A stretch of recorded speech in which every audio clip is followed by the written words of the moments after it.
Friends, ఇప్పుడే అందిన వార్త. కాంగ్రెస్ లో అసంతృప్తులు, బీఆర్ఎస్ కు లక్కీ ఛాన్స్ అంటూ వార్తలు అయితే వస్తున్నాయి. అసలు ఏం జరిగిందనేది ఈ వీడియోలో వెళ్ళి పూర్తిగా ఇన్ఫర్మేషన్ అనేది తెలుసుకుందామండి. వీడియో చూస్తున్న ప్రతి ఒక్కరు కూడా వీడియోని లైక్ చేయండి. వివరాలు కనుక వచ్చినట్లయితే, తెలంగాణ లోక్సభ ఎన్నికలకు హాట్ సీట్ గా మారిన ఖమ్మం జిల్లాలో ఇక రోజు రోజుకు ఆశావాహుల సంఖ్య పెరుగుతుంది. మేము పోటీ చేస్తామంటూ నేతలు దరఖాస్తులు భారీగా వస్తున్నాయి. ఈ నేపథ్యంలో డిప్యూటీ సీఎం బట్టి విక్రమార్క సతీమణి మల్లు నందినిని బల ప్రదర్శన సిద్ధమయ్యారు.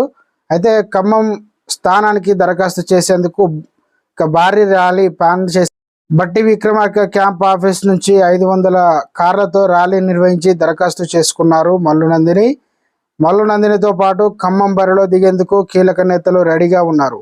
మాజీ మంత్రి రేణుకా చౌదరి, పొంగులేటి శ్రీనివాసరెడ్డి సోదరుడు విహెచ్ఎస్ ఖమ్మం స్థానం నుంచి పోటీకి సిద్ధమయ్యారు.